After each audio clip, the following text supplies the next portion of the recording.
Welcome to Crime Stoppers, presented by Main Street Bank. I'm Nick Nash, and this show is a collaboration between WTRF7, Love OV, and Crime Stoppers Upper Ohio Valley, a local organization tasked with finding new information on unsolved crimes. Over the last 3 weeks, we've been covering the story of Kyle Morgan, a 15-year-old Moundsville resident who was found dead under the Fort Henry Bridge in Wheeling in June of 2016. Over the last 2 episodes, we've spoken with Sergeant Rob Seyfried of the Wheeling Police Department about the circumstances surrounding Kyle's death, and we've tried to uncover what actually happened that day. Today, we'll talk with McMecken Police Chief Don DeWitt, who at the time of Kyle's disappearance was a detective with the Moundsville Police Department who initially took the missing persons call. Before we do that, I'd like to thank everybody that's been watching the show over the last couple of weeks. We've gotten a lot of questions about our coverage, and we've come up with a new way to answer questions outside the confines of this show. Starting Monday, I'll be hosting a Facebook Live session to answer your questions. If you have a question about the Kyle Morgan story, please leave a question in the comments below. Casual questions aside, if you think you know anything specific about this case, even something that may have been talked about or discussed already, please call the Crime Stoppers Upper Ohio Valley tip line at 877-TIPS-4US. That's 877-TIPS-4US. Any information that you have, whether it's been covered already or already discussed, may help bring this story to a close. Now we'll hear from Chief Don DeWitt about his experience with the case, the initial missing persons call, and the petty theft that Kyle was involved with shortly before his disappearance. I remember initially it came out as a missing persons report. A 15-year-old juvenile male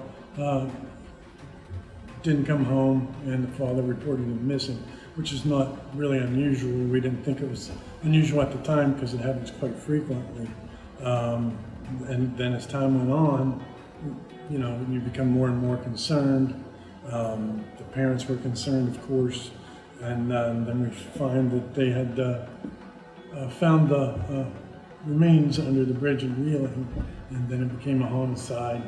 And of course, we did everything we could on our end to figure out what happened, at least in Moundsville. Why we tried to find out why he went missing, how he got from Moundsville to Wheeling, who he was with, who he knew, anything we thought we could help that would help Wheeling Police Department in their investigation, we tried to find out on our end. So everyone we've talked to, a lot of the folks that we've talked to so far have said that Kyle was a good kid.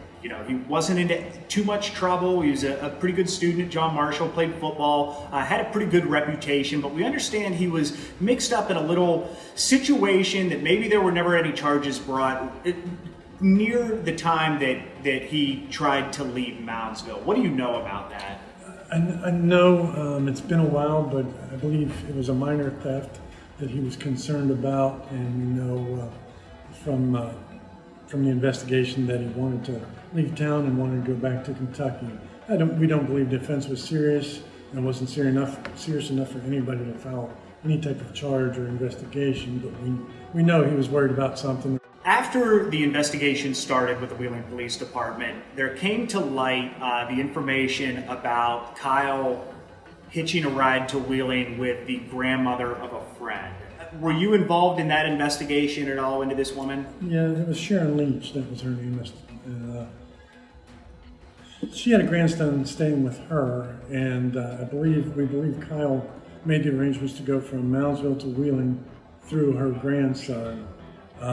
We know he was wanting to trade $20 and some marijuana, I believe, to